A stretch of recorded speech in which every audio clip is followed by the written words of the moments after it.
Good afternoon ji. Good afternoon, good afternoon ji. Good afternoon. हाँ जी, शुरू करें हम अपना काम, क्योंकि काम पहाड़ जितना है हमारे पास इस बार ना।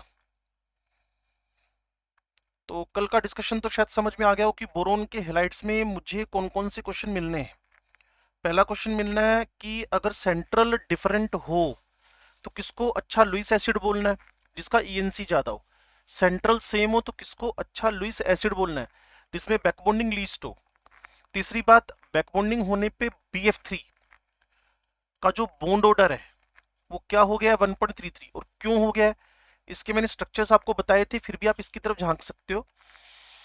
और बॉन्ड ऑर्डर ड्यूरिंग रेजोनेंस निकालने का तरीका क्लियर।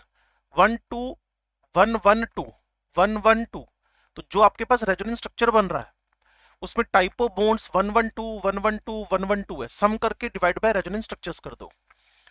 ठीक है जी। अब एक छोटी सी बात और है, क्या कि जो ट्राइहेलाइड्स हैं इनको हाइड्रोलाइज करना है तो हो जाएंगे। प्रॉब्लम क्या है, बस ये कि BF3 का हाइड्रोलाइसिस मुश्किल है। क्यों? क्योंकि अगर आप BCl3 देखते हो और आप BF3 देखते हो तो इसका जो बॉन्ड है वो सिंगल से, ये जो सिंगल से ग्रेटर है, जबकि BCl3 में देखते हो ये सिंगल के आसपास ही है। तो जिसका बॉन्ड ऑर्डर बढ़ गया उसका हाइड्रोलाइसिस भी क्या हो गया, ज्यादा हो गया, कम हो गया, मेरी गलती। रेजिस्टेंस टूवर्ड्स हाइड्रोलाइसिस और BF3 is due to strong BF bond, और वो पीछे बता दिया आपको 1.33 है। ठीक है जी। अब इसके बाद तो कोई खास बात बनती नहीं है, बोरोन का एक्सपेंशन पॉसिबल नहीं है, सेकंड पीरियड का मेंबर है, ये भी क्वेश्चन आ चुका है एग्जाम में।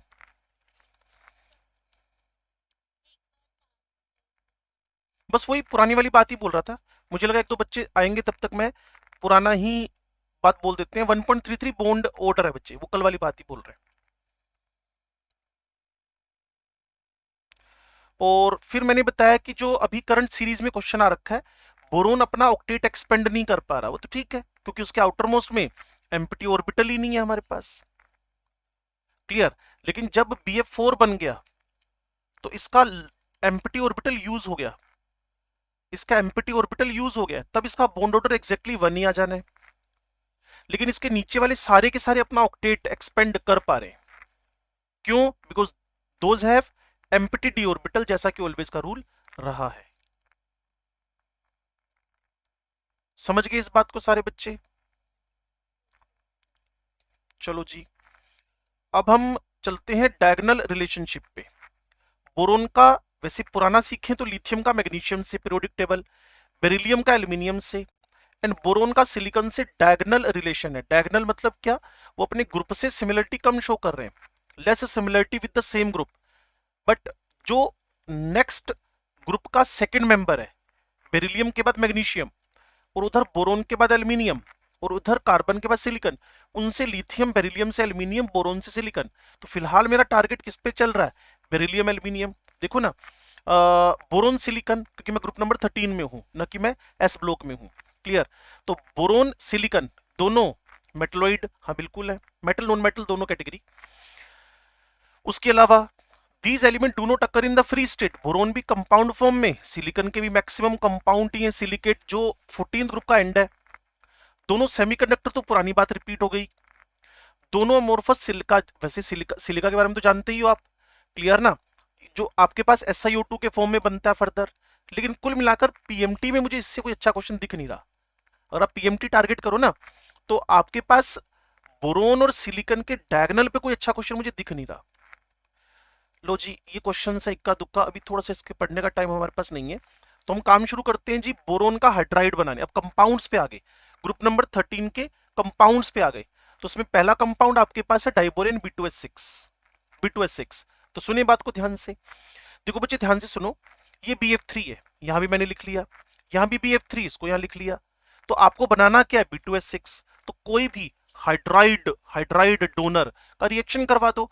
अगर आप थोड़ा सा भी ऑर्गेनिक केमिस्ट्री जानते हो ना तो आपको खुद ही लगेगा कि ये कोई एसएन टाइप की रिएक्शन है। देखो ना, fluoride is nucleophile, hydride is again nucleophile, तो न्यूक्लियोफाइल का न्यूक्लियोफाइल से सब्स्टिट्यूशन हुआ है। क्लियर है। अब BF3 से किसी हाइड्राइड डोनर का रिएक्शन करवाया, 2 रिएक्शन यहां हो गई। अगर आपको प्रोसीड करना है तो NaBH4 में ऑलरेडी BH बॉन्ड बन चुका है, बस इसके सोडियम का रिमूवल, तो उसके लिए कोई इलेक्ट्रोनेगेटिव एलिमेंट लेकर आ गए। बच्चों ने कहा सर मैं क्लोरीन ब्रोमीन फ्लोरीन टाइप से कुछ रख दूं, फिर बोरोन के हेलाइड बनने शुरू हो जाएंगे, इसलिए आपको एक ऐसा रिएजेंट रखना पड़ेगा जो सोडियम को हटा तो पाए, बोरोन से रिएक्शन करने के चांस उसके लीस्ट हो। That's why iodine. बच्चों के क्वेश्चन होते हैं कि सर मैं आयोडीन की जगह कुछ और पुट कर दूं, वो नहीं रख पाएंगे हम लोग। लो जी, अब आ गया इस चैप्टर का सबसे इंपॉर्टेंट वाला पार्ट, B2H6 का स्ट्रक्चर। इसमें से जिस पे भी आप फोकस करना चाहो मैं आपके साथ हूं, हम एक पे फोकस कर लेते हैं, इस वाले पे। लो जी, समझने की बात क्या, एक तरफ बी दूसरी तरफ बी, जो उसका आउटर मोस्ट में, अगर आपको इसका इलेक्ट्रॉन कॉन्फ़िगरेशन है तो ठीक है, नहीं तो मैं लिख देता हूं एक्साइटेड वाला। लो जी, 1 2 3, इसके 1 2 3 और ये चार आउटर मोस्ट में इलेक्ट्रॉन में से 3 इलेक्ट्रॉन पड़े हैं 4 ऑर्बिटल में। सुनो क्या कह रहा हूं, एच एच एच एच, इससे भी, लेकिन ये तो खाली था ना बच्चे, तो क्या करें अब, तो जो मैं कह रहा हूं उसको ध्यान से सुनना। यहां जो आपके पास बॉन्ड है, वर्डिंग को ध्यान से सुनना, इनको terminal terminal terminal terminal hydrogen बोल देते हैं। ये वाला जो बॉन्ड बने ना, इसको मैंने यहां से रब किया, क्यों रब किया अभी बताता हूं, फिर उसकी जगह एच को लिख दिया बीच में, और यहां जो बोरोन के ऑर्बिटल्स हैं, बोरोन के ऑर्बिटल्स हैं, उसके पास एक ही अनपेयर्ड है, और यहां भी एक ही अनपेयर्ड है हाइड्रोजन के पास 1s1। तो अब थोड़ी सी वर्डिंग सुनो बच्चे, मैं क्या कह रहा हूं, जब ये वाला ओवरलैपिंग हो रहा होगा तब ये ओवरलैपिंग होएगा। सुन पा रही हो मैं क्या कह रहा हूं, अगर आपको इसको रिवर्स में ले जाए, एक बार फिर रिवर्स में ले जाए, इसके पास एक यूपी है, इसके पास भी एक यूपी है, एक एम्प्टी ऑर्बिटल बना हुआ है, तो जब ये बॉन्डिंग पॉसिबल हो पाई, जब ये बॉन्डिंग पॉसिबल हो पाई, तो उस टाइम पे इधर से बॉन्ड, और जब उसका उल्टा उसका उल्टा, मतलब ये वाला बॉन्ड पॉसिबल हुआ तो इधर बनेगा, तो क्या दोनों बॉन्ड साइमल्टेनियस बनते हैं, तभी तो बोलते हैं इसको कि ये हमारा कन्वेंशनल बॉन्ड नहीं है। कन्वेंशनल बॉन्ड का मतलब समझते हो कि सिंगल बॉन्ड मतलब 2 इलेक्ट्रॉन, डबल बॉन्ड मतलब 4 इलेक्ट्रॉन्स, ट्रिपल बॉन्ड मतलब 6 इलेक्ट्रॉन्स, ये कन्वेंशनल बॉन्ड नहीं है। ये आपके पास नॉन कन्वेंशनल बॉन्ड है, जिसके अंदर एटम तो 3 है।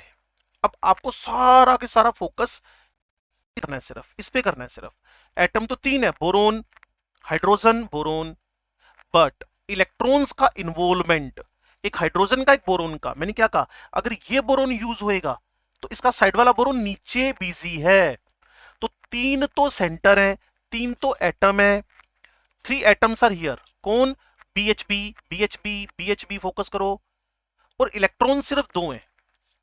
दैट्स वाई ये वाला बॉन्ड अनस्टेबल बॉन्ड है, ये वाला बॉन्ड स्लाइटली लेंथी बॉन्ड है, चेक कर सकते हो, टर्मिनल की लेंथ 119 है, इसकी 134 है, और ये जो हाइड्रोजन है इनको हम बोलते हैं ब्रिज्ड हाइड्रोजन, B2H6 के ब्रिज्ड हाइड्रोजन। तो इसके अंदर क्या क्या बातें खास निकल कर आई, पहली बात इट इज इलेक्ट्रॉन डेफिशिएंट, दूसरी बात 4 टर्मिनल 2 ब्रिज, तीसरी बात bridged hydrogens are perpendicular to the terminal hydrogen, चौथी बात किनको डिस्प्लेस किया जा सकता है, इसको डिस्प्लेस किया जा सकता है, terminal hydrogen can be displaced by chlorine bromine etcetera जो भी है, हाँ, but bridged hydrogen never be displaced, क्योंकि ये पैक हो गए किसके बीच, 2 बोरोन के बीच। तो is it electron deficient, yes, is it Lewis acid, yes, it contains 3 center 2 electronic bond, yes, boron used its empty orbital to make the bond, yes, तो कई सारी बातों पे यस यस यस है।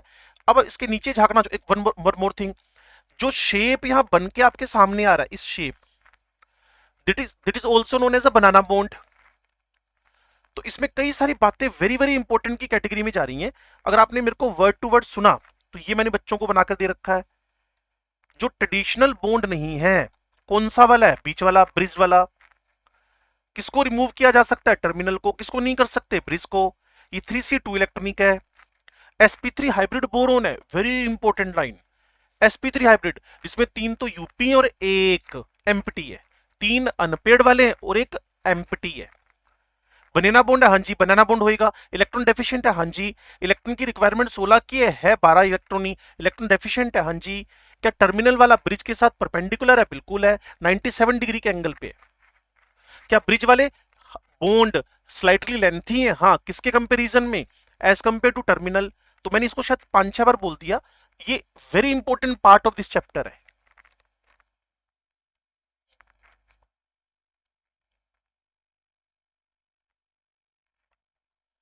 ठीक है जी। ये एंगल वेंगल याद करने मत बैठ जाना, बस समझना है कि जो आपके पास टर्मिनल वाले हैं उसके कंपैरिजन में जो ब्रिज वाले हैं वो परपेंडिकुलर थे, तो टर्मिनल वाला तो वैसे भी बड़ा होना ही था एंगल।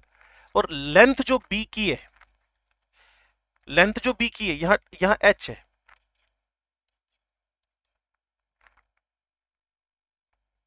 वो टर्मिनल वाले की कम है और ब्रिज वाले की ज्यादा लेंथ है। और इसको देखकर तो बिल्कुल समझ में आ जाएगा कि एक पार्ट दूसरे का एग्जैक्टली परपेंडिकुलर है, प्लेन के साथ परपेंडिकुलर है 97 डिग्री एंगल पे। लो जी, ये सारी बातें आपसे डन हो गई हैं। जहां वर्ड्स के फॉर्म में बता दिया गया है, प्रॉपर्टीज में बात करूं तो ये भाई साहब इलेक्ट्रॉन डेफिशिएंट है, 12 इसके पास इलेक्ट्रॉन है, सिर्फ कलरलेस है, टॉक्सिक है, 180 इसका ओनली केल्विन में बीपी है, मतलब 100 डिग्री माइनस में जाकर। ये स्टेबल है, वेरी लो टेम्परेचर, बीपी देख के पता चल रहा है। और जैसे एल्केन को बर्न करवाते हो वैसे B2H6 को भी बर्न करवाओगे तो एक B2O3 बनेगा। जैसे कार्बन से कार्बन डाइऑक्साइड, वैसे बोरोन से बोरोन का एनहाइड्राइड बनने वाला है। इसका हाइड्रोलाइसिस तो बोरिक एसिड बनना है। Now the very important line again, जिसको मैं हाईलाइट कर देता हूं, आप सुनते रहो ध्यान से।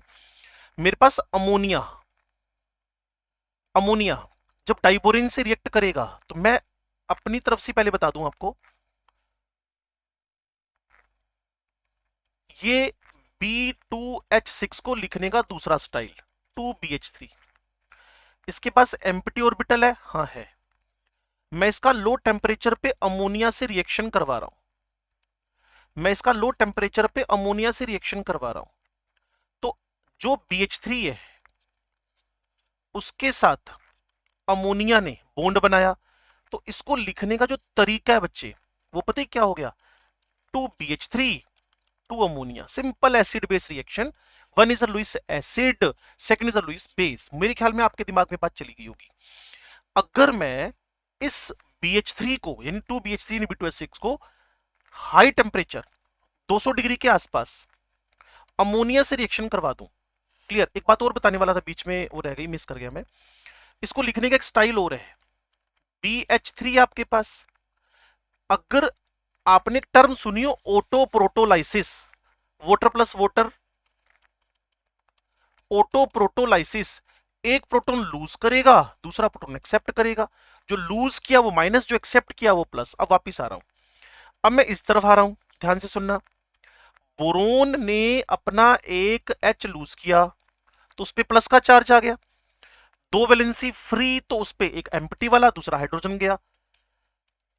इसको लिखने का एक नया तरीका ये भी है।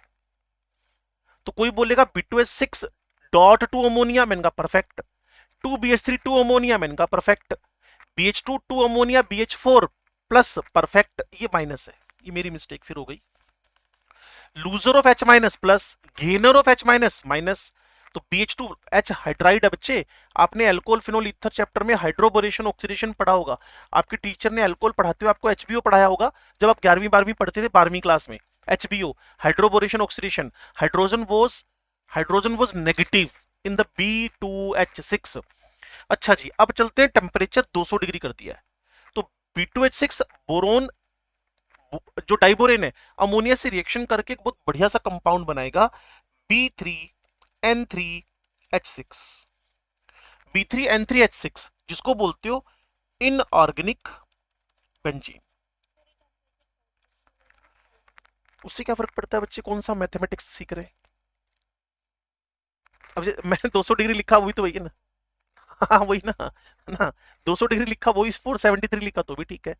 अब मान लो न्यूमेरिकल कर रहा हूं ना तो वहां फर्क पड़ता है ना। यहाँ क्या फर्क पड़ता है, 200 डिग्री लिख दो। अब तुम जैसे मान लो ईथर बना रही हो, चैप्टर का नाम है तुम्हारे पास एल्कोहल फेनोल ईथर, वहां तुमने मान लो टेम्परेचर 413 केल्विन लिख दिया, पेपर में वो भी गलत नहीं है। और मान लो तुमने उस जगह पे 140 डिग्री लिख दिया, तो कौन सा गलत है? Both are same. तुम एंजाइम पढ़ रही हो मान लो, और उसके लिए सुटेबल टेम्परेचर तुम 37 बता दो, क्लियर, और बाद में बोल दो नहीं नहीं इट इज 98.7 फ़ारेनहाइट, तो कोई गलत थोड़ी हो गया, है ना। उससे क्या फर्क पड़ता है? हाँ न्यूमेरिकल कर रहे हो ना तो बड़ा फर्क पड़ता है। यहाँ कौन सा न्यूमेरिकल कर रहे हैं, यहाँ तो हमने इंडिकेशन दिया है टेम्परेचर शुड बी हाई। तो जो बात की तरफ मैं जा रहा था उसको वापस सुन लो। इनऑर्गेनिक बेंजीन बनी B3N3H6, ये आइसोस्टेरिक, समझते हो, number of atoms as well as electrons are same, that is known as the isosteric. तो बोरेजीन आइसोस्टेरिक विद बेंजीन है, इलेक्ट्रॉन्स भी सेम है, इलेक्ट्रॉन्स भी सेम है, और स्ट्रक्चर भी सेम है, नंबर ऑफ एटम्स भी सेम है। आगे स्ट्रक्चर बना हुआ बच्चे चेक कर लो, ये वाला। एक हल्की हल्की आवाज आ रही है, कहां से आ रही है, किस बैकग्राउंड में साउंड है, वो थोड़ी इस यहाँ हाईलाइट नहीं हो रहा बच्चा वो ना। होस्ट, ओ भैया होस्ट, चुप हो जाओ, होस्ट चुप हो गया ना। हाँ जी, देखना बच्चे, बी एन, ठीक हो गया, H H H H. Now one more thing जो इसमें हमें दिख नहीं रही है वो मैं दिखा देता हूं, single double, single double, single double. तो अगर मैं इनकी जगह सी सी सी सी सी लिख दूं तो बेंजीन बन जाएगा।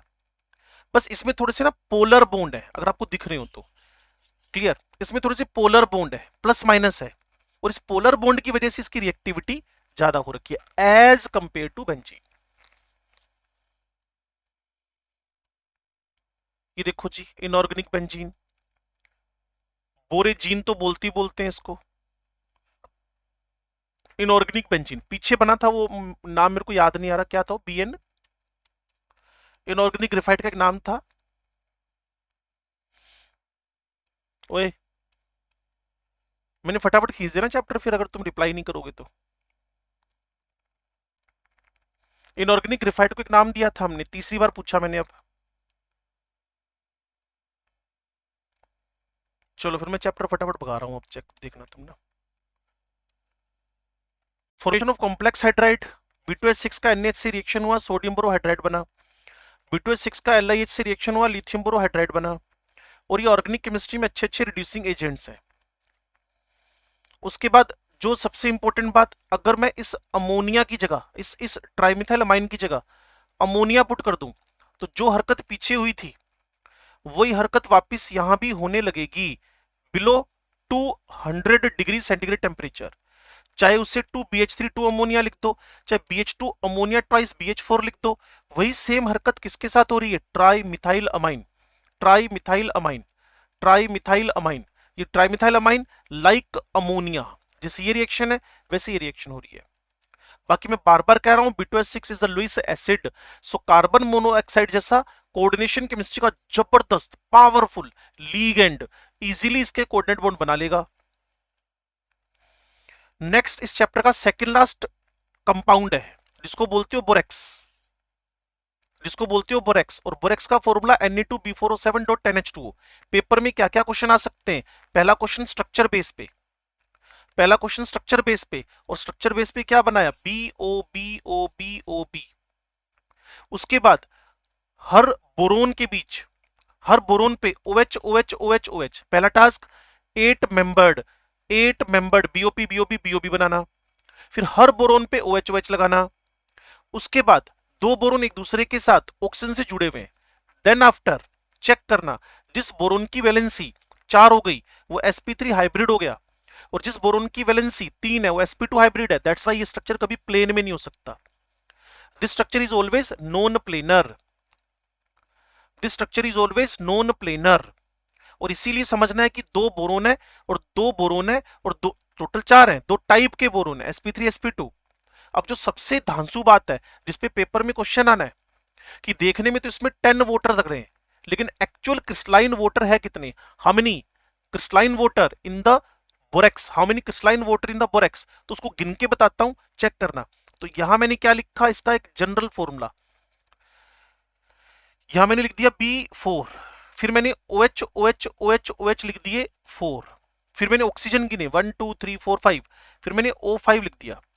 अब मेरे पास टोटल ऑक्सीजन कितने थे, 7 10 17, और यहां कितने कवर हो गए, 4 5 9, तो 8 water molecules are in the crystalline form. ये देखो, तो पहला question, how many boron, how many type of the borons, 2 sp3 sp2, total boron 4, तो टेट्रा न्यूक्लियर यूनिट है ये। How many water molecules are in the crystalline, not 10 8।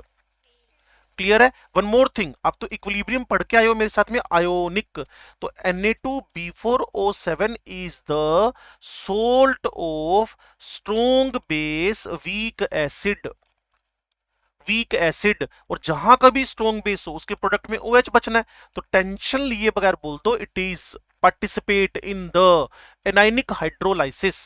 देखो question की variety कहां जाके कनेक्ट कर रहा है वो। तो इस पेज के क्वेश्चन ढूंढो, पहला टाइप ऑफ बोरोन्स, दूसरा how many water molecule crystalline, तीसरा what type of hydrolysis, fourth what is the resultant nature of borax. Your answer should be basic. ये जो मैंने बताया अभी आपको सारा यहां लिखा हुआ है, क्लियर। पानी डालोगे तो ये टेट्राबोरिक एसिड में, हर सोल्ट का नेचर अपने कोरस्पोंडिंग एसिड में बदलना, और उसके बाद अगर और फर्दर वाटर तो अपने मोनो न्यूक्लियर बोरिक एसिड में बन जाएगा, और इनडायरेक्टली ये बोरिक एसिड का प्रिपरेशन मेथड भी हो गया, इनडायरेक्टली ये बोरिक एसिड का प्रिपरेशन मेथड भी हो गया। अब आप एक वेरी वेरी इंपॉर्टेंट पार्ट की तरफ बढ़ रहे हो, जो star of the non medical exams रहा हुआ है, borax bead test. Star of the non medical exams, borax bead test. Borax bead test होता क्या है, बोरेक्स बीड लो, उसको प्लेटिनम की वायर पे लेके हीट करो, बोरेक्स बीड, बोरेक्स लो Na2B4O7.10H2O, इसको धीरे धीरे जेंटल हीटिंग करवाओ, तो इसका ये वाटर उड़ेगा धीरे धीरे करके, और जैसे जैसे वाटर का एलिमिनेशन होता जाएगा तो ये एक ट्रांसपेरेंस ग्लासी बीड में कन्वर्ट हो जाएगा। और जो नॉन मेडिकल का स्टार क्वेश्चन रहा है वो मैंने हाईलाइट कर दिया है, जो नॉन मेडिकल का स्टार क्वेश्चन रहा है वो मैंने हाईलाइट कर दिया है, और हाईलाइट करने के साथ साथ में ये भी लिख दिया है what is the composition of borax bead. Your answer should B NaBO2 plus B2O3। Borax bead का कॉम्पोजिशन क्या है, perfect question of every exam, NaBO2 plus B2O3। उसके बाद बोरेक्स बीड टेस्ट करते क्यों है, आपको 12वीं क्लास में कम ही मौका मिला लेबोरेटरी में जाने का, नहीं तो लेबोरेटरी में ना एक क्वालिटेटिव एनालिसिस होता है, क्वालिटेटिव एनालिसिस। उसमें अगर वेट टेस्ट करने से पहले ड्राई टेस्ट होते हैं बच्चे, ड्राई टेस्ट। अब ड्राई टेस्ट में एक फ्लेम कलरेशन भी होता है एस ब्लॉक एलिमेंट वाला, lithium red, sodium golden yellow, clear, ऐसे करके टेस्ट होता है। चारकोल कैविटी टेस्ट कभी किया नहीं होगा आपने, अगर किया हो तो बहुत अच्छी बात है, पढ़ा हो अच्छी बात है। तो वहां चारकोल कैविटी टेस्ट में भी हम अलग अलग सोल्ट के टेस्ट करते हैं, ड्राई टेस्ट है सारे। तीसरा ये वाला, और ये सारे के सारे कैटायंस के लिए नहीं है, 4 5 6 कैटायंस के लिए। तो इसमें करना क्या है, अब इसको याद करने का तरीका बनाया हुआ है। क्रोमियम का जो +3 में कलर है वो शायद आपको पता हो, नहीं तो डी ब्लॉक एलिमेंट में मैंने आपको बताना ही बताना है, क्लियर। डी ब्लॉक एलिमेंट में मैंने आपसे डिस्कस करना ही करना है। क्रोमियम का +3 में कलर ग्रीन है, कॉपर +2 का कलर एक्सी जैसा होता है वैसा ही है जैसा कि तुम्हारे फेलिंग सॉल्यूशन में था, डार्क ब्लू। फेलिंग सॉल्यूशन में आपके पास dark blue colour of the copper +2 आया ही था, तो जो ओरिजिनली जैसे कलर के वैसे दिख रहे हैं, ये दो कलर तो वैसे याद हो जाने, क्लियर। और इधर निको को याद करने के लिए, NiCO को याद करने के लिए BRBL याद कर लो, क्लियर। ब्राउन ब्लू, इसको ब्राउन ब्लू, निको बीरबल, मतलब याद करने का कोड बना दिया। इनऑर्गेनिक है, कुछ ना कुछ तरीके तो लगाने पड़ेंगे आपको, और टेस्ट बड़ा अच्छा है ये। पहला question what is the composition of borax bead, NaBO2 plus B2O3। दूसरा क्वेश्चन इनके colour, chromium +3 green always, copper +2 dark blue always, clear. अब KMnO4 का एक कलर तुम्हें याद है, पिंक वॉलेट, वो मैग्नीज का कलर तुम वैसे याद कर लो, पिंक वॉलेट, ठीक है ना। तो ये कलर तुम्हें याद रहने चाहिए। ओके, NiCO, क्लियर, Cr भी पार्टिसिपेट कर रहा है, Cu भी पार्टिसिपेट कर रहा है, NiCO यहां आई गया आपके पास, Mn 25 नंबर पे है, 24 नंबर पे है, ये 29 नंबर पे है, क्लियर, ये 28 नंबर पे है, आयरन कोबाल्ट 27 नंबर पे। अगर काउंटिंग करना स्टार्ट करो तो 24 भी पार्टिसिपेट कर रहा है, 25 भी पार्टिसिपेट कर रहा है, क्लियर, 27 भी सारी है, 27, 28, 29। तो इन सबके कलर, 24 का colour green, 25 pink wallet, clear ना, 26 आयरन इसमें है नहीं, 27 क्लियर ब्लू कलर का है, 28 ब्राउन कलर का है, 29 डार्क ब्लू कलर का है।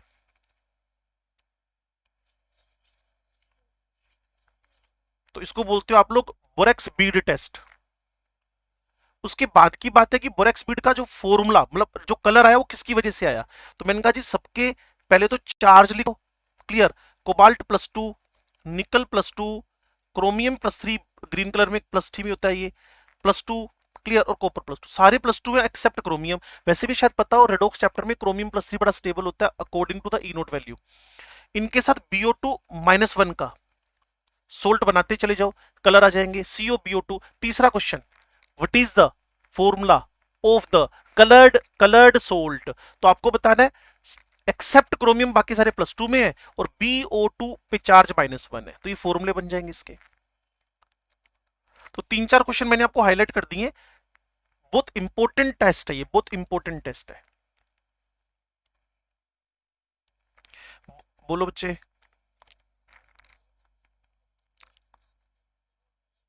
हाँ, ट्रांसपेरेंस ग्लासी बीड होता है ना बच्चे, जब मैं इसके बारे में बोल रहा था ना कि इसको प्लेटिनम प्लेटिनम पे हम यूज करें और प्लेटिनम पे इसको हीट कर स्टार्ट करें, प्लेटिनम पे जैसे जैसे हीट करोगे, glassy bead is commonly known as borax bead. Glassy bead is a transparent Beed.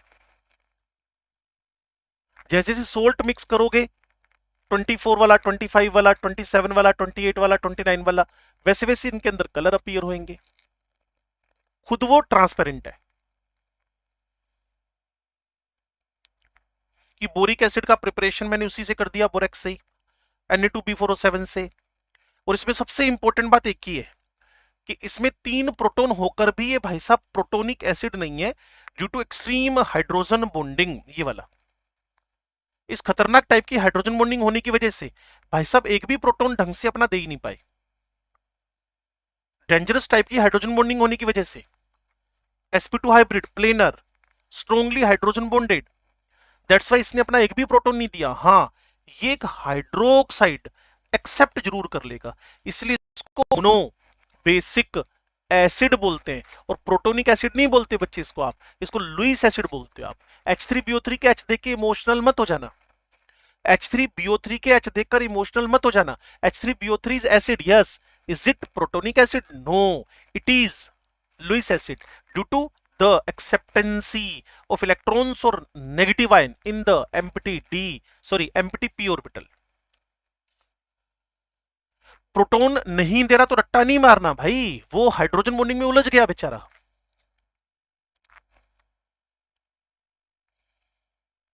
ये यूजेज है इन सबके।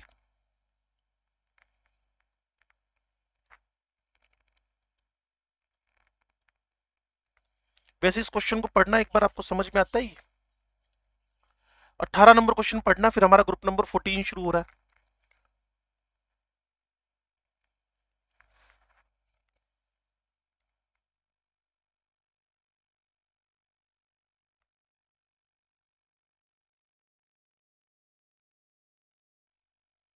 एक सोल्ट है जिसका एक्वस सॉल्यूशन एल्कलाइन है, तो शक हो रहा है कहीं Na2 है ना, एक्स बोरेक्स है, बिल्कुल ठीक बात है। स्ट्रॉन्ग हीटिंग से swells up to glassy material, why, बिल्कुल ठीक बात है, बिल्कुल ठीक बात है। When concentrated H2SO4 is added to a hot, हाँ ठीक होगी बात। अपने आंसर मिला लेना भाई, ये देखो पहला, ये दूसरा, ये तीसरा।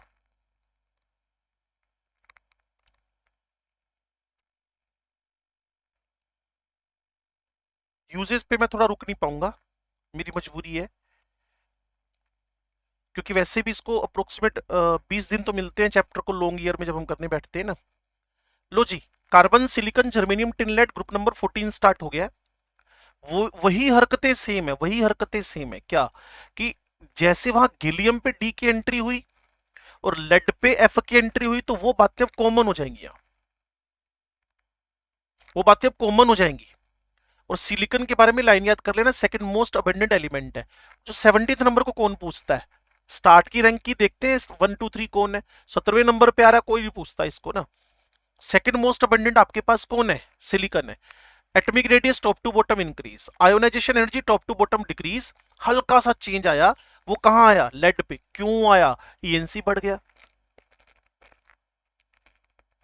जबकि पिछले वाले में क्या ऑर्डर बन गया था, मैं तो भूल गया, आप ही याद करवा दो मेरे को। बोरोन याद है टॉप पे था, हाँ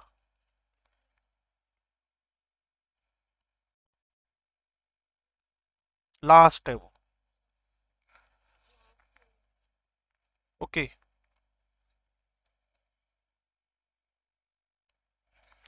मेटेलिक करेक्टर, स्टार्ट वाला नॉन मेटल है, कार्बन को कौन मेटल बोलेगा। और अगले दोनों नॉन मेटलॉइड है, सबको पता है सिलिकॉन चिप के बारे में। जर्मेनियम मेटलर्जी में पढ़ेंगे, उस पे क्रिस्टलाइजेशन लगता है। और लास्ट वाले दोनों मेटल है। ऑक्सीडेशन नंबर रेडॉक्स चैप्टर पढ़ा है, मैंने बोला था फास्ट होएगा। ग्रुप नंबर 13 पे टाइम लगता है, इसके बाद 15 पे लगेगा, 16 17 पे टाइम नहीं लगेगा। मैक्स +4 है, मिनिमम -4 है। और -4 कौन शो कर रहा होता है, कार्बन सिलिकॉन। लेड क्यों शो करेगा -4, लेड में तो +2 दिखती है एक्स्ट्रा में, उसकी वजह क्या है, आईपीई। कोई क्वेश्चन पूछेगा फ्रॉम टॉप टू बॉटम, +2 बनाने का tendency, your answer should be increases. +4 बनाने का tendency, your answer should be decreases. What is the reason behind it, your answer should be inert pair effect. तो group number 13 पे investment कर डालो। Melting boiling point पे order simple है, carbon के बारे में सारे जानते हैं, ग्रेफाइट जैसा हाई एमपीबीपी का, सॉरी डायमंड जैसा हाई एमपीबीपी का सिलिकॉन कार्बाइड कंपाउंड बनाता है। क्लियर। तो एमपी में स्मॉल भी था, अच्छा पैक हो गया। सिलिकॉन जर्मेनी, बस यहां जाकर थोड़ी गड़बड़ हुई, उसकी वजह ईएनसी बढ़ने से इसकी पैकिंग थोड़ा सा साइज कंपनसेट कर गया है।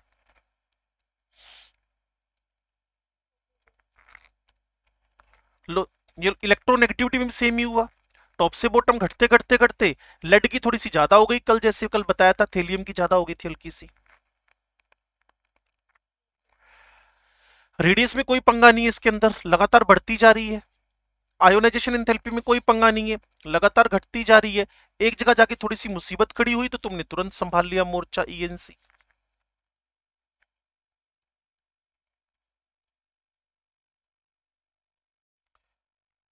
Catenation very very important, catenation is very very important.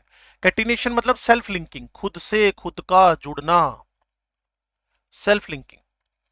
और वही कर पाएगा सेल्फ लिंकिंग जिसका साइज स्मॉल हो, जिसमें इफेक्टिव पाई बॉन्डिंग हो, जिसकी वैलेंसी ज्यादा हो। क्योंकि जैसी मैं साइज छोटा बोलता हूं ना, लोग सोचने लगते हैं अब इसको फंसाएंगे हाइड्रोजन का नाम लेके, तो मैंने हाथों हाथ इमीडिएटली एक बात और बताई, valency should be higher. Hydrogen की वैलेंसी ज्यादा नहीं है। और पाई बॉन्ड तो भूल ही जाओ उसके अंदर। साइडवाइज ओवरलैपिंग फुटबॉल कैसे कर लेगी, चैप्टर का नाम केमिकल बॉन्डिंग, टॉपिक का नाम वीबीटी, उसके अंदर SS overlapping is always sigma. Even even ये भी बताया, जहां जहां एस इन्वॉल्व है वहां सिग्मा ही बनता है, पाई बन ही नहीं सकता।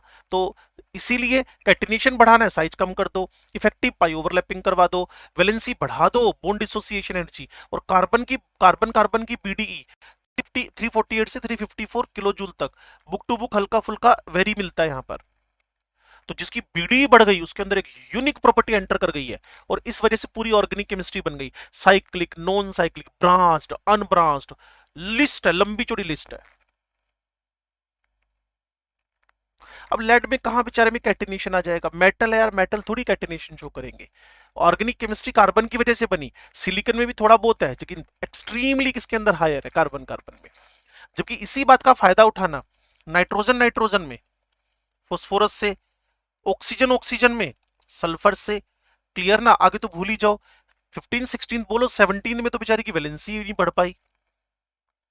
तो एनएन में पीपी से और ओओ में एसएस से, fill in the blanks. Catenation कम है, क्लियर ना? उसकी वजह है इंटर इलेक्ट्रॉनिक रिपल्शन, चैप्टर का नाम अगेन केमिकल बॉन्डिंग। इनकी पीडी नहीं बढ़ पाई,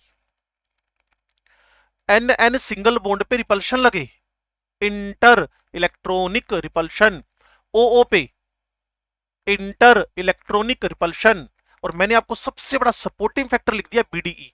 बॉन्ड डिसोसिएशन एनर्जी जितनी ज्यादा होगी उतना कैटिनेशन बढ़ जाएगी। नाइट्रोजन की पीपी से कम है, ऑक्सीजन ऑक्सीजन की सल्फर सल्फर से कम है, that's why we can't proceed the catenation in O O as compare to S S, N N as compare to PP.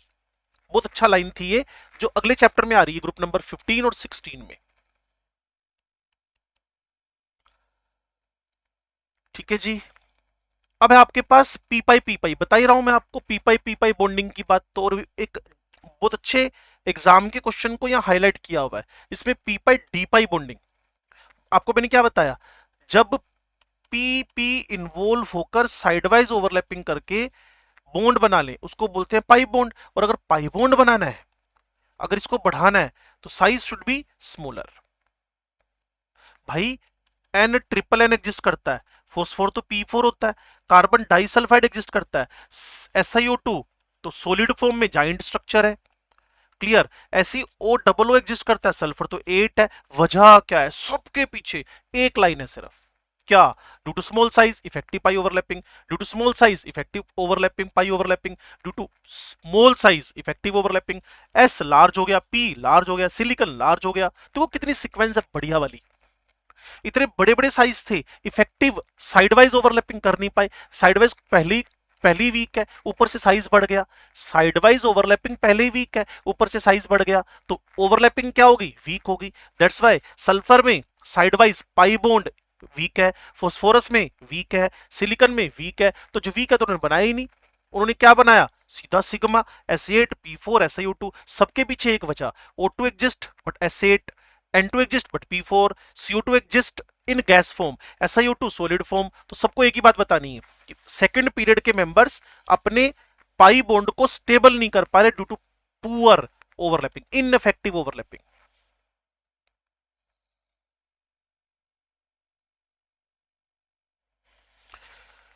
अब तुम्हारे ऑर्गेनिक केमिस्ट्री में काम आने वाला एक P pi D pi bond सिखा रहा हूं। हो सकता है आपने पढ़ा हो, और मुझे पूरी उम्मीद आपने पढ़ा भी होगा। क्लियर, आपके टीचर ने आपको 12वीं की और 11वीं की जीओसी पढ़ाते हुए बताया कि कार्बन आयन के पड़ोस में सल्फर पड़ा हो ना, तो कार्बन आयन की स्टेबिलिटी बढ़ जाती है। कार्बन आयन के पड़ोस में just neighbour adjacent empty orbital पड़ा हो, तो उसकी स्टेबिलिटी एनहांस कर गई due to the P pi D pi bonding. जबकि आप मान के चलो कि अगर आपने यहां ओ लगा दिया, इस नेगेटिव के पड़ोस में ओ लगा दिया, तो इसकी स्टेबिलिटी कम हो गई।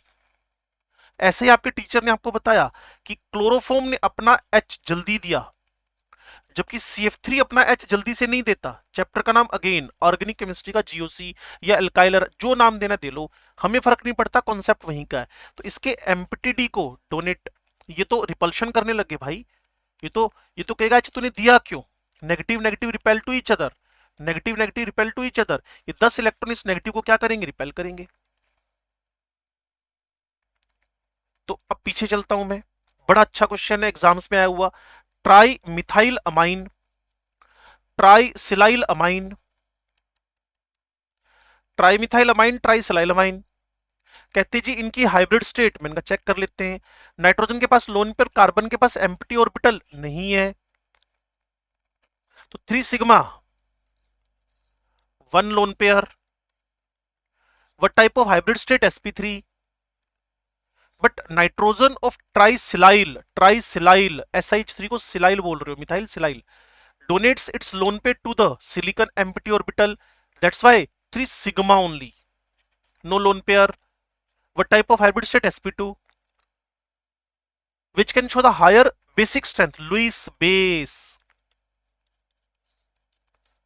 जो लोन पे डोनेट कर दे। And who can donate lone pair, who can donate the lone pair, very simple, जिसके पास अवेलेबल है वो ये है, पहला वाला tri methyl. P pi D pi पहले में नहीं है, दूसरे में है। इससे फायदा नुकसान, sp3 अमोनिया जैसा pyramidal, while sp2 is trigonal planar. Sir इसके क्वेश्चन कैसे मिलेंगे? Compare the basic strength of trimethylamine trisilylamine, जिसका लोन पेयर लाइव है, जिसका लोन पेयर बचा हुआ है, जिसका लोन पेयर यूज नहीं हुआ, जिसका lone pair P pi D पाई में नहीं गया, वो अच्छा बेस है, वो हाइब्रिड सेट में रोल कर रहा है, वो पिरामिडल बन गया।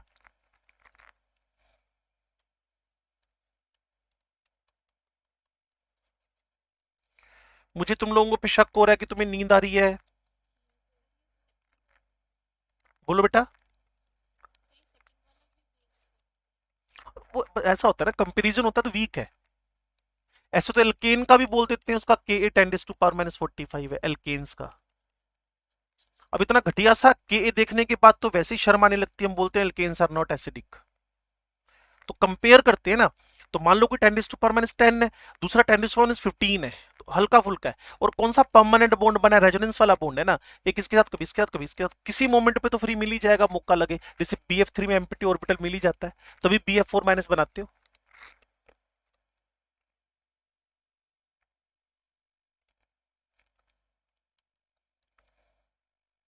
ऑर्गेनिक केमिस्ट्री में बड़ा काम आएगा ये। फॉर्मेशन ऑफ कॉम्प्लेक्सेस कार्बन कभी नहीं बनाता, तो कंपेयर है। जिसने 13 ढंग से पढ़ लिया वो एंजॉय करेगा। वहां बोरोन 4 वैलेंसी या कार्बन मैक्सिमम 4 वैलेंसी, बाकी सारे के सारे अपनी वैलेंसी को एक्सपेंड करके 6 तक लेके आ रहे हैं। ये भाई साहब भी 6 तक लेके आ रहे हैं, sp3d2। फिर कभी कभी क्वेश्चन पूछा जाए, एक F6 में एग्जिस्ट कर रहा है, दूसरा Cl6 में एग्जिस्ट नहीं कर रहा। आपने कहा यार वैलेंसी 6 पॉसिबल तो है, एक में नहीं है दूसरे में नहीं है, तो सबसे बड़ी वजह मुझे जो समझ में आती है वो सिर्फ एक ही है, स्टेरिक हिंड्रेंस। सेंट्रल सेम हो, एक एग्जिस्ट कर ले दूसरा ना करे, तो इसकी एक सबसे बड़ी वजह जो मुझे नजर आ रही है, स्टेरिक हिंड्रेंस।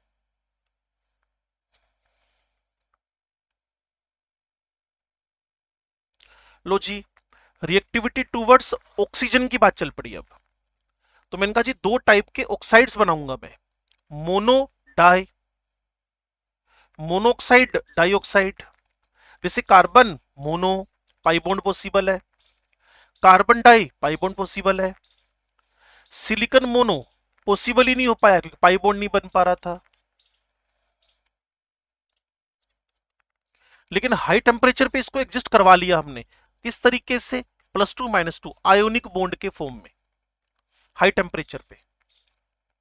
लेकिन SiO2 एग्जिस्ट कर पाया, not due to pi bond, due to joint structure. Check करना चाहते हो तो आओ मेरे साथ, बहुत अच्छा क्वेश्चन बनता है।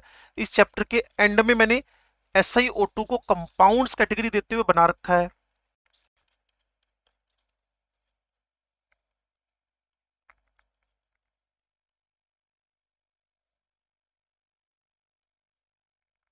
लो जी, तो इतना बड़ा मोलिक्यूल जब एग्जिस्ट करेगा, SiO2 SiO2 SiO2 SiO2 sorry SiO2 SiO2 SiO2, तो इसको SiO2 होल N बोलकर सॉलिड बोल दिया। Silicon is not capable to form the pi bond, इसीलिए SiO बना ही नहीं। GeO आयनिक फॉर्म में, SNO आयनिक फॉर्म में, PbO आयनिक फॉर्म में इलेक्ट्रॉन डोनेट एक्सेप्ट करके बने हुए। अब जब इनके ऑक्साइड्स बना दो तो वहीं एक बढ़िया सा क्वेश्चन पूछते हैं, नेचर। बड़ी सिंपल सीक्वेंस और सिस्टम फॉलो हो रहा है, वहां भी फॉर्मूले लिखे यहां भी लिख दिए। नेचर वहां भी पूछा यहां भी पूछ लिया, वहां 1 to 2 का कोड बन गया, acidic ampho ampho basic basic. यहां एक सिंपल सा रूल बना दिया, no one is base. Top से बॉटम आते आते हाईएस्ट एम्पोट्रिक है, एसिडिक लेसर एसिडिक। भाई याद करो मेटलर्जी में SiO2 को एसिडिक फ्लक्स यूज करते हो। आज इसका नेटवर्क डाउन जा रहा है बार बार भाई, दिशा का। SiO2 एसिडिक नेचर का, याद करो फ्लक्स की तरह यूज करते हो, चैप्टर का नाम मेटलर्जी।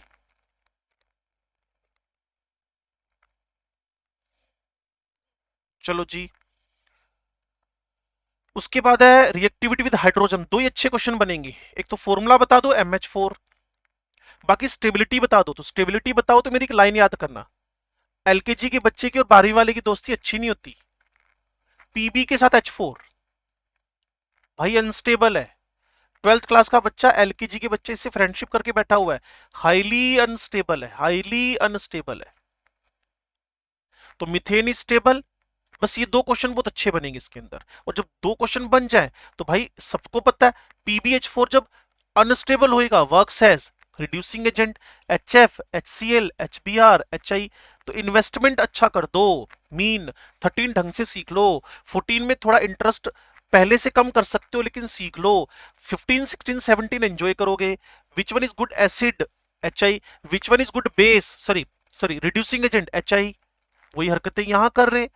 CH4 से अच्छा रिड्यूसिंग एजेंट PbH4 है। Why? Because it is a good donor of hydrogen. Stability methane का अच्छा है क्योंकि साइज मैच कर रहा है, बॉन्ड वीकर नहीं है, बॉन्ड स्ट्रॉन्गर है। तो किसी भी हेडिंग को देखने के बाद क्वेश्चन की वैरायटी पे ध्यान दो। First formula, second stability, third reducing behaviour. Answer आपको कोई दिक्कत आएगी नहीं, क्वेश्चन बनते जाएंगे। ठीक है जी। नेक्स्ट है रिएक्टिविटी टूवर्ड्स वाटर। कार्बन हो गया, सिलिकॉन हो गया, जर्मेनियम हो गया। वैसे सिंपल सोचो ना, मान लो पेपर में भूल गए यार, तो यूं करो कोल को पानी में रख दो, कोल को पानी में रख दो, क्या हो रहा है उसका? कुछ भी नहीं होना, रिएक्शन थोड़ी कर लेगा, कुछ बना थोड़ी देगा वो। सो कार्बन सिलिकॉन, मोबाइल का सर्किट खत्म हो जाएगा अगर मोबाइल पानी में भीग गया तो, क्लियर। लेकिन उसकी सिलिकॉन चिप थोड़ी घुल गई उसके अंदर, कुछ नया बन गया। तो कार्बन सिलिकॉन जर्मेनियम पानी में नहीं घुलते हैं, लेकिन थोड़ा बहुत आगे जाकर जिसका नेगेटिव ई नोट होएगा दैट कैन रिलीजेस हाइड्रोजन। लेकिन पक्का इससे रिलेटेड उसके दिमाग में क्वेश्चन मुझे नहीं लगता बनेगा, जो रिएक्शन ही नहीं कर रहा उसकी केमिस्ट्री कहां से पूछ लेगा वो। एक स्टेटमेंट डल जाए कार्बन तो सोच लेना कोल कोल कोल कोल, कोल पानी में पड़ा रहे, कुछ रिएक्शन तो होता नहीं है। बिहार में इतना ज्यादा आपके पास कोल माइनिंग है, वहां रेन होती है जब रेनी सीजन में, ऐसी थोड़ी कोयला घुल घुल के पेस्ट बन गया सबका। चलो पेस्ट भी बन गया तो रिएक्ट करके नया कंपाउंड तो नहीं बनाया ना, क्लियर। तो कुछ चीजें प्रैक्टिकली याद कर लिया करो। इनऑर्गेनिक है, आज तक का दिमाग का क्रैमिंग है। मैं कहता हूं अगर दूसरी रीडिंग डाल दोगे तो खुद ही लगेगा इसमें क्या था, तो फिंगर टिप्स पे आ रही है सारी बातें।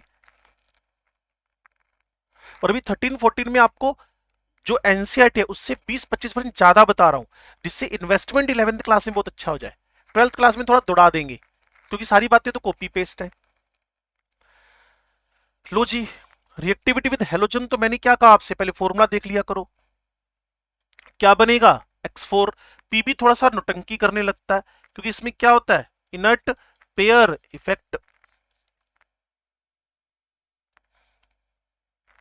आगे जाकर PbI4 को इस दुनिया से रवाना कर दिया, कहते भाई साहब इस दुनिया में आप आ ही नहीं सकते। वो कहता क्यों नहीं आ सकता? आपने कहा हमें रीजन पता है। पहला रीजन तो इनर्ट पेयर इफेक्ट है, दूसरा रीजन हमें और पता है, जो भी कोई अपने मैक्सिमम ऑक्सीडेशन स्टेट में होएगा वो वेरी पावरफुल ऑक्सीडाइजिंग एजेंट होएगा। और आई माइनस के तुम एक्सपर्ट हो, chapter redox is very good reducing. इतना पावरफुल ऑक्सीडाइजिंग, इतना पावरफुल रिड्यूसिंग, इतना पावरफुल ऑक्सीडाइजिंग, इतना पावरफुल रिड्यूसिंग, और एक ही साथ पढ़े। आप बोलो इम्पॉसिबल, आप बोलो इम्पॉसिबल। तो जब भी ये दोनों इकट्ठे होंगे रिएक्ट टू ईच अदर।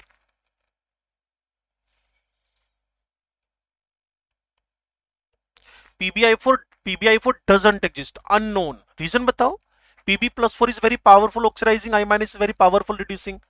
तो जब कोई रिएक्ट करने वाले कंपाउंड एक दूसरे के साथ रख दोगे तो फॉरवर्ड रिएक्शन चली जानी, और PbI4 चेंज टू PbI2। हाथों हाथ साथ में एक और ऐड कर दो, तड़का मार दो इनर्ट पेयर इफेक्ट का, बात बिल्कुल दमदार हो जाएगी।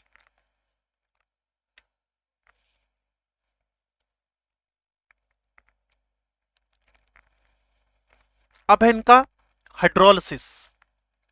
कार्बन के हेलाइड्स को छोड़कर बाकी सबका पानी की प्रेजेंस में, प्योर वाटर की बात कर रहा हूं, जबकि तुम्हारा 12th क्लास का चैप्टर का नाम अल्काइल अराइलाइड, उसमें से पॉलीहेलोल्केन CCl4 को वो एल्कलाइन हाइड्रोलाइसिस करवाता है एसएन रिएक्शन के थ्रू।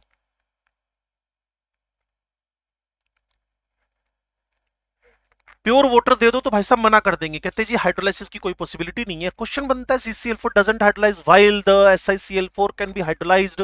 तो SiCl4 में पहला वाटर मॉलिक्यूल जुड़ा, जाकर सीधी जगह बन गई क्योंकि सिलिकॉन में एम्प्टी d ऑर्बिटल पड़े हुए थे।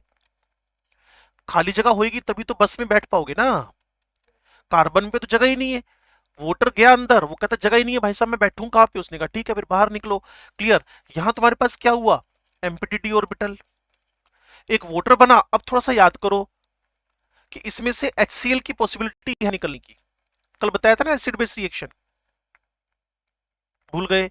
एक कार्बन पे दो OH, एक कार्बन पे OHCl, एक कार्बन पे OHOCH3, कार्बन पे OHNH2 अनस्टेबल है।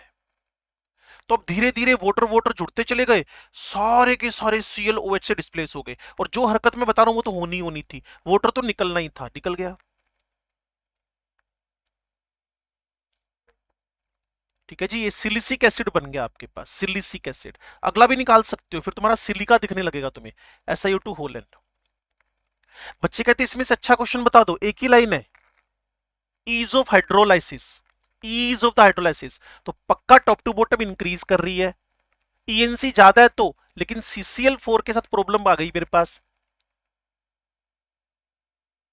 क्या प्रॉब्लम आ गई? इसके पास एम्प्टी, नहीं तो CCl4 का जबरदस्त हाइड्रोलाइसिस होना चाहिए था। छोटा साइज है, ENC बढ़ा हुआ है, वोटर के O को जल्दी इनवाइट करना चाहिए, लेकिन जगह ही नहीं है, जुड़े कैसे वोटर जाकर?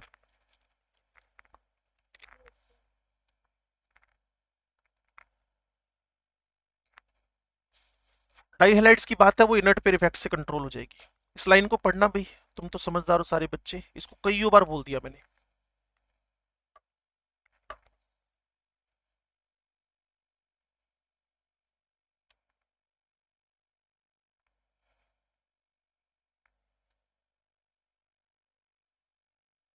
ठीक है जी।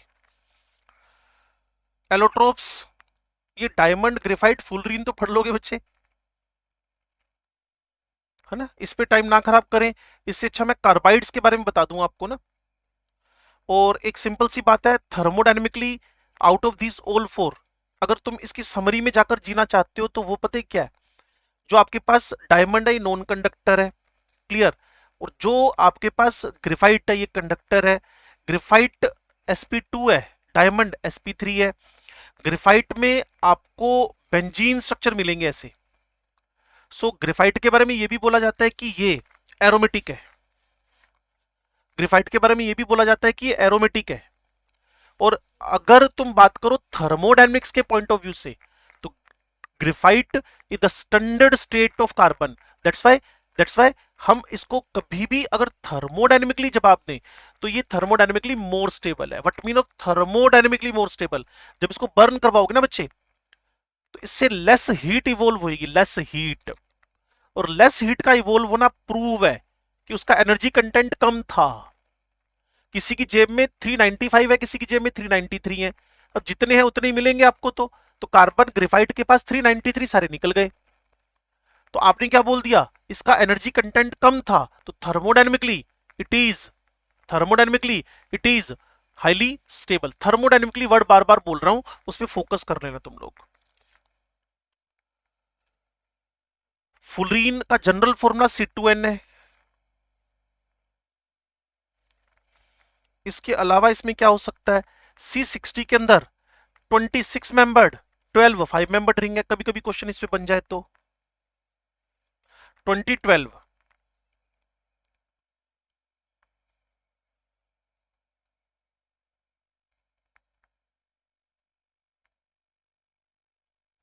तो इसको थोड़ा सा आप ही को देखना पड़ेगा। अमोर्फस ग्रेफाइट फाइबर्स, ये यूजेस आ गए इसके ना। कार्बन मोनो को बनाने के तरीके, कार्बन मोनोऑक्साइड। फिर मैं कार्बाइड्स पे आता हूं। मैंने पहले कहा था इस चैप्टर में कुछ ज्यादा दम है नहीं, और आगे अभी थोड़ी देर में आपको सिलिकॉन्स और सिलिकेट्स पे भी लेके चलता हूं।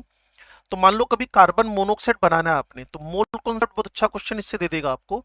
और पिछले से पिछले साल आया भी था एक। H2SO4 की हरकतें आप जानते हो, ऊपर से 100 डिग्री जैसा टेम्परेचर दे रखा हो। ये भाई साहब कौन है?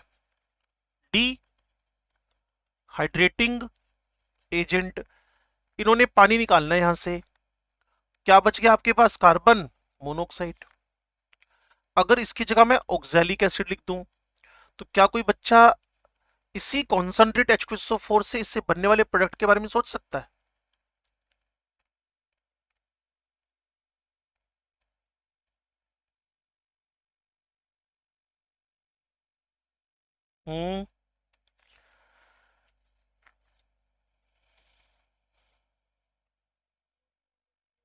हाँ जी, carbon mono, carbon di and water. One is neutral, second is acidic, third is amphiprotic भी बोल सकते हो, एम्फोटेरिक भी बोल सकते हो. Amphiprotic is very good word. Proton accept भी करना और प्रोटॉन डोनेट भी करना. कौन? वाटर. न्यूट्रल अलग चीज होती है, एम्फोटेरिक अलग चीज होती है ना. न्यूट्रल मतलब किसी से रिएक्ट नहीं करना, एम्फो मतलब दोनों से करना. कोई सोचे न्यूट्रल सेम और एम्फोटेरिक सेम है तो गलत बात बोल रहा है वो. एम्फो अलग है और न्यूट्रल अलग है. ये मोल कॉन्सेप्ट में आया था पिछली बार क्वेश्चन ना एग्जाम में. मोल कॉन्सेप्ट, इसके टोटल मोल वोल देख के आगे गैसेस के मोल वगैरह कंसीडर कर रहा था, तो आपको पता चल गया एक तो पानी बन गया स्टैंडर्ड कंडीशन में, इसी से बात बन जाएगी बस. ऑक्सैलिक एसिड का dehydration in the presence of concentrated H2SO4.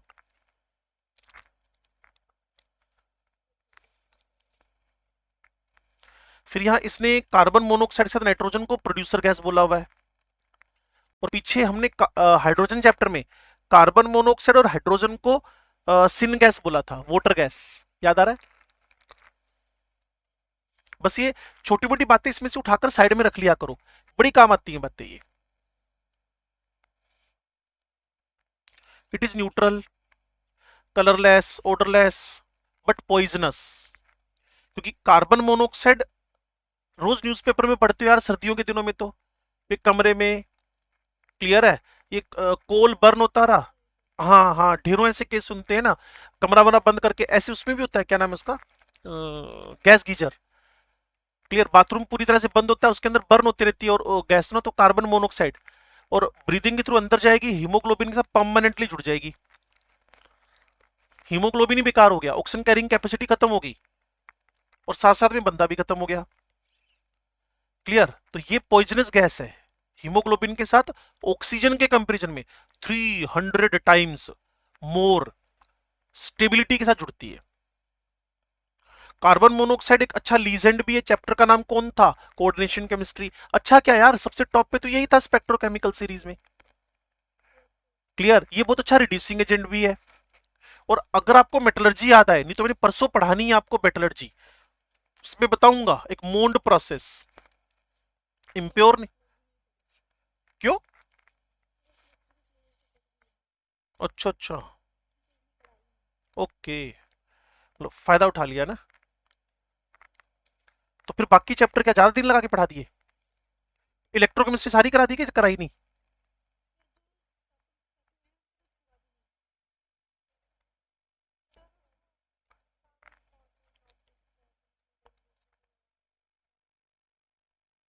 Fees कम ली कि फीस सारी ली?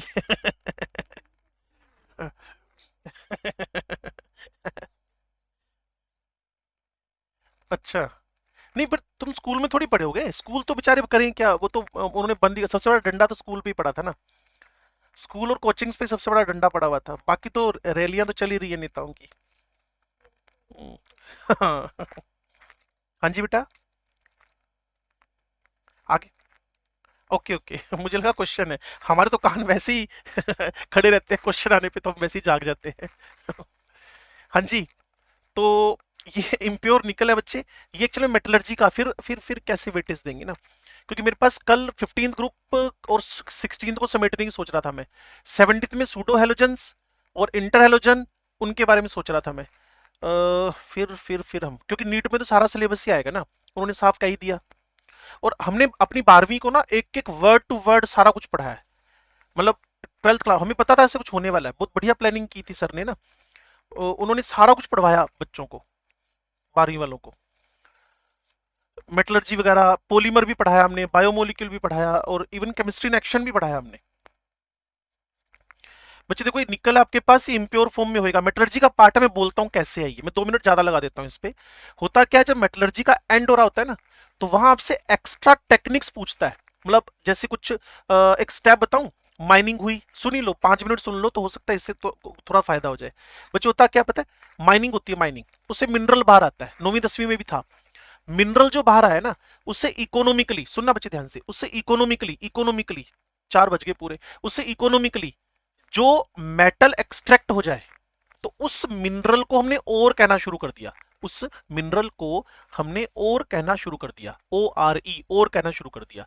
अब और जब हुआ, क्लियर, सारे मिनरल और नहीं है, सारे मिनरल में से और वही हो पाएगा जो इकोनॉमिकली कन्वीनियंटली मुझे मेटल एक्सट्रैक्ट करके देते। तो मैं बच्चों को क्या बताता हूं, लाइन बनाओ, माइनिंग, देन मिनरल, मिनरल में से सिलेक्शन ऑफ ओर। अब ओर में इंप्योरिटी होगी, उस इंप्योरिटी को दूर करने के लिए ना हमने टेक्निक्स लगाई, उसको बोलते हैं कॉन्सेंट्रेशन, कॉन्सेंट्रेशन ऑफ ओर। उसके अंदर 4 टेक्निक्स हैं। पहली टेक्निक, उसमें भी 2-2 लाइनें हैं, हाईएस्ट। पहली टेक्निक प्रिंसिपल, देखो उसको प्रिंसिपल बोलता हूं मैं, कि डेंसिटी का फर्क हो, जैसे हेमेटाइट है, डेंसिटी का फर्क हो, डेंसिटी इंप्योरिटी और जो ओर है उसकी डेंसिटी में काफी डिफरेंस हो, तो वहां ग्रेविटी सेपरेशन लगा दो, ग्रेविटी सेपरेशन। ये इसका एग्जांपल याद कर लो। फिर उसके, वो मैंने बताया हेमाटाइट है। उसके बाद एक मैग्नेटिक को एक नॉन मैग्नेटिक को, जैसे टिन स्टोन है, SnO2, कैसिटराइट बोलते हैं उसको, SnO2 टिन स्टोन, कैसिटराइट बोलते हैं उसको, कैसिटराइट। हाँ, उसके अंदर FeWO4 होता है, वोल्फ्रेमाइट, FeWO4, ये मैग्नेटिक नेचर का है, आयरन टंगस्टेट बोलते हैं इसको। तो वहां हमने मैग्नेटिक सेपरेशन मेथड लगा दिया। उसमें हो क्या रहा है, 12वीं की चिंता तो तुम्हारी खत्म है, पीएमटी की चिंता तुम्हें है, मैं संभाल रहा हूं मोर्चा। मैग्नेटिक सेपरेशन मेथड में SnO2 और FeWO4, what is a fundamental, one should be magnetic, second should be non magnetic. अब उसमें कन्वेयर बेल्ट है, एक आपके पास व्हील है, रोटेटिंग व्हील, बकवास होगी सारी। एग्जाम्पल याद कर लो बस, FeWO4 मैग्नेटिक है, SnO2 नॉन मैग्नेटिक है। ये भाई साहब इससे अलग हो जाएंगे with the help of magnetic separation. तीसरा वेरी इंपॉर्टेंट, उसका नाम है फ्रोथ फ्लोटेशन मेथड। उसका फंडा क्या है, उसका फंडा ये है कि उसमें जो ओर है, ओर उसकी वेटेबिलिटी ऑयल के साथ है, ऑयल ओर को घेर लेगा। मैंने ओ से बच्चों को याद कराया, और ऑयल, और पानी से जो इसके अंदर इंप्योरिटी है वो पानी से भीगेगी, वाटर।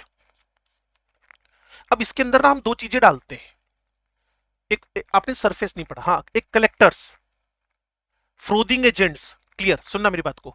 जब आपने ऑयल डाला ना, ऑयल ने जाकर ओर को चारों तरफ से सराउंड कर लिया।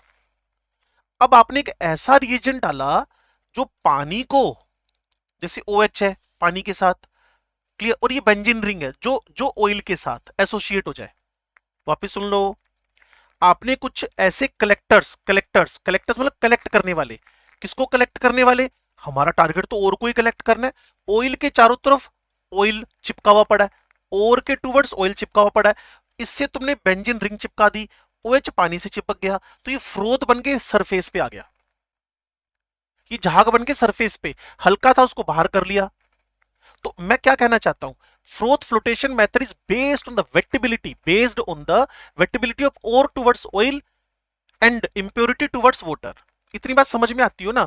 तो वहां 2-3 चीजें याद करनी होती हैं कि उसके फ्रोदिंग रिएजेंट कौन है, उसके कलेक्टर्स कौन है, और कलेक्टर जनरली ऑयल होता है, ऑयल, और फ्रोदिंग एजेंट जैसे साबुन नहीं होती, सोप, डिटर्जेंट वगैरह वो होते हैं, तो उसको जेंथेट्स बोलते हैं वहां पे।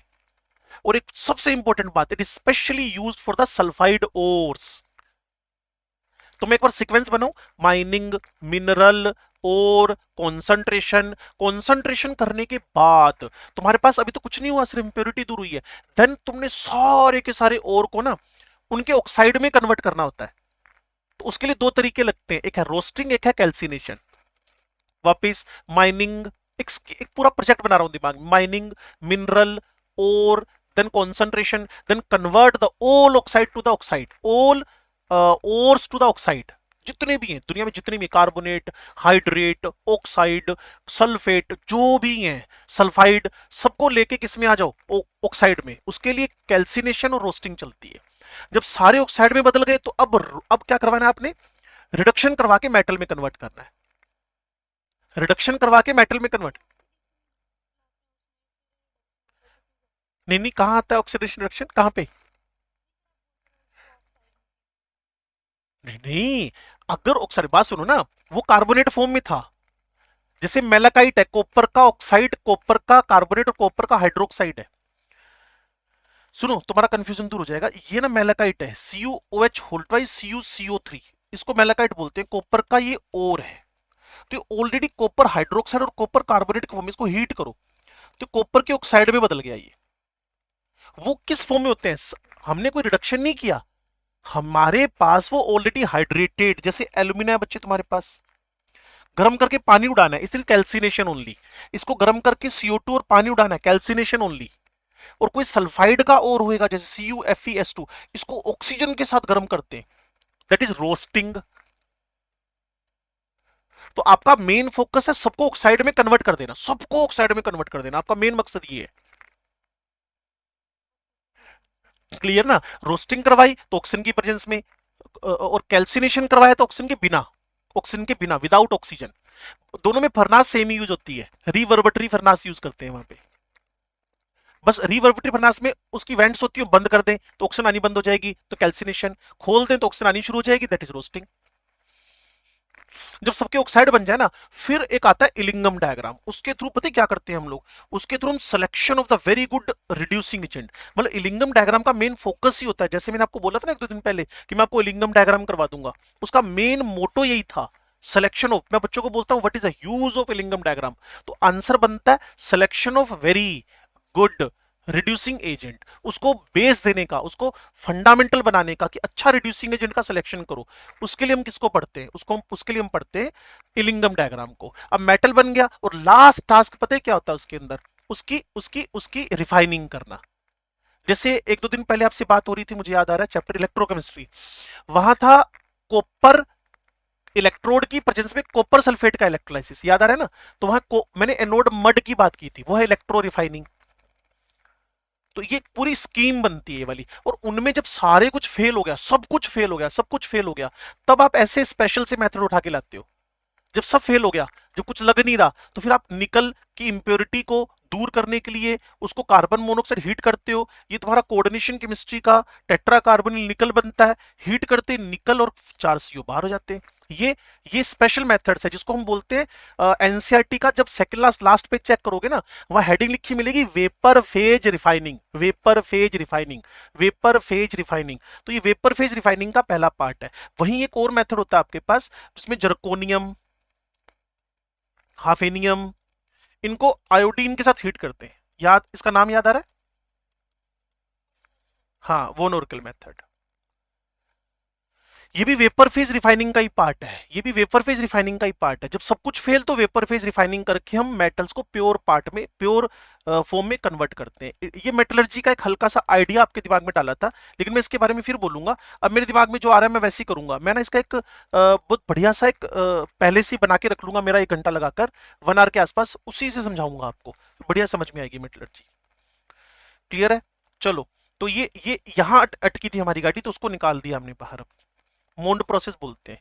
कार्बन डाइऑक्साइड बनाना है तो सफिशिएंट अमाउंट ऑफ ऑक्सीजन से बना दो, कैल्शियम कार्बोनेट को हीट करके बना दो, हाइड्रोकार्बन्स को बर्न करके बना दो, CO2 लीनियर है, sp हाइब्रिड है, म्यू 0 है, नॉन पॉइजनस है, एयर के कंपैरिजन में 1.5 टाइम्स हैवी। तो मैं ना बच्चों को जो मेरे साथ बहुत ज्यादा बात कर रहे होते हैं ना, मैं उनको बोल देता हूँ कि सारी लाइनें काट दो। कोई तुमसे पूछे CO2 4 ऑप्शन दे रखे हो, कलरलेस, तो भाई CO2 तो एक्सेल कर रहे हो, कलरलेस, टेस्टलेस, ओडरलेस, ये लेस, वो लेस, सब लेस है। 44 मोलिकुलर वेट है, तो एयर से अप्रोक्सीमेट 1.5 टाइम्स हैवी है, और ये नॉन कंबस्टेबल है, कोई चीज बर्न हो रही है तो उसको बुझा देती है। तभी तो फायर एक्सटिंग्विशर में CO2 डालते हैं हम लोग। ये बफर के बारे में ऑलरेडी बात हुई थी। हमारा ब्लड कार्बोनिक बाइकार्बोनेट बफर है। सोचो कितना ब्लड तुम्हारा सहता है तुम लोगों को ना, कुछ भी खाते पीते रहते हो, ब्लड ने कभी टेंशन नहीं ली, लेकिन जिस दिन ब्लड टेंशन ले गया उस दिन तुम टेंशन में आ जाओगे।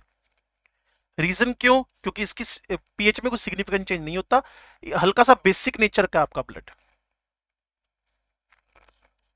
तुम्हें ब्लड का टेस्ट तो पता ही होएगा, ब्लड का टेस्ट नहीं पता?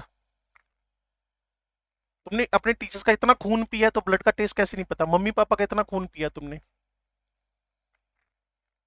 बेसिक नेचर क्या कहते हैं? नो, यस, यस बोलो, यस। ब्लड का टेस्ट पता चल गया? हाँ, यस सर। ये होना चाहिए एक्चुअल में। इसमें ड्राई आइस को आप जानते हो कार्डाइस भी बोलते हैं, carbon dioxide plus ice is equal to cardice. ये ऐसी बातें हैं जिसको मैं इग्नोर नहीं कर सकता यार, कारण पता है क्या है? कहीं कुछ पूछ ले वो ना, 4 ऑप्शन में दे रखा हो, ड्राई आइस, कार्डाइस, मैचिंग, ये वो, हिट मार सकता है क्वेश्चन, इग्नोर नहीं कर सकते। अब मेरा ना एक्चुअल में फोकस इस पे होना चाहिए था। अभी 4:09 हुए हैं, तो it is very very important part of this, लेकिन ये ना मान लो भी समझ में नहीं आता ना, तो इसका एक और चांस मिलेगा मुझे एल्केन चैप्टर में, एल्कीन चैप्टर में, अल्काइन चैप्टर में। जैसे मेरे पास कार्बाइड्स है, जैसे हाइड्राइड थे ना हाइड्रोजन चैप्टर में, वैसे कार्बाइड्स है। बस 1 मिनट में फ्री करता हूं आपको। कोवलेंट, वहां भी कोवलेंट थे। आयोनिक, यहां भी आयनिक, वहां भी आयनिक। वहां मेटलिक और इंटरस्टिशियल, यहां भी मेटल और इंटरस्टिशियल। वहां कोवलेंट किसने बनाए? मैक्सिमम पी ब्लॉक वालों ने, यहां भी मैक्सिमम पी ब्लॉक वालों ने। वहां आयोनिक किसने बनाए? एस ब्लॉक वालों ने, यहां भी मैक्सिमम एस ब्लॉक वालों ने। वहां कौन कौन नौटंकी कर रहा था आपको पता है, क्लियर? लिथियम, लिथियम कोवलेंट में घुस गया था जाकर, बेरिलियम मैग्नीशियम कोवलेंट में एंट्री कर गए थे जाकर, वही हरकतें यहां है सारी की सारी। तो कुछ चीजों को ना, इसलिए कार्बाइड मैंने पढ़े नहीं है, पढ़े हैं, बस उसको थोड़ा फोकस करना है हमने ना। तो जो कोवलेंट है वो पी ब्लॉक वालों के साथ, मेटेलिक डी ब्लॉक वालों के साथ, लेकिन जो आयोनिक है, आयोनिक वो किसके साथ बन रहे? With the first A second A, except beryllium, slightly lithium, clear? बाकी सारे के सारे मेटल जो इलेक्ट्रो पॉजिटिव है। On the basis of hydrolysis इनका क्लासिफिकेशन है, उसके बारे में हम बात कर लेंगे। अभी मेरा टॉक टाइम खत्म हो गया है, तो नेक्स्ट डिस्कशन मैं कल करता हूं। फिर 15th ग्रुप में आपको एंट्री करवाऊंगा, उस पर थोड़ा टाइम ज्यादा देना पड़ेगा हम लोगों को, और ध्यान भी ज्यादा देना पड़ेगा, लंबा चैप्टर है वो, ठीक है? बंद कर रहा हूं बच्चे में, आप इतना रीड जरूर कर लेना, जहां से भी एनसीईआरटी उठा लो, इनफ है, मोर देन सफिशिएंट है। लेकिन इसको ना हाथों करना पड़ेगा, मैं फिर आपसे बार बार कह रहा हूं। आप ये ना वोलेटाइल एक्चुअल में, हाँ हाँ मैं कह रहा हूं गारंटी। हाँ बोलो बोलो। असाइनमेंट आप हेलिक्स की नहीं होगी, वो नहीं होगी, नहीं होगी, मैं पहले बोल रहा हूं वो नहीं होगी। अगर आपने सिर्फ एनसीईआरटी पढ़ के हमारी बुकलेट सोल्व करने की कोशिश की, नहीं होगी वो। तो इसलिए मैं एक सजेशन दे रहा हूं कि तुम ना कम से कम, मतलब एक ऑनेस्ट सजेशन दे रहा हूं, एस ब्लॉक, पी ब्लॉक और डी ब्लॉक का ना हमारी बुक मत करना, एनसीईआरटी को ढंग से समझ लो। उसमें कोई लाइन समझ में नहीं आती तो मेरे पे दाग दो गोली, मैं संभाल लूंगा और आपको समझा दूंगा। इसके क्वेश्चन बच्चे ये नहीं होंगे, मतलब एस ब्लॉक पी ब्लॉक वाले तो करना ही मत, क्लियर ना? इसकी थ्योरी, क्वेश्चन करने से अच्छा 2 बार इसकी थ्योरी कर लो।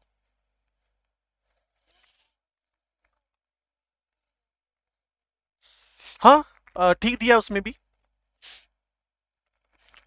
अगर ये चाहिए तो इसका स्क्रीनशॉट मैं भेज देता हूं आपको, ये कर लो, ठीक है?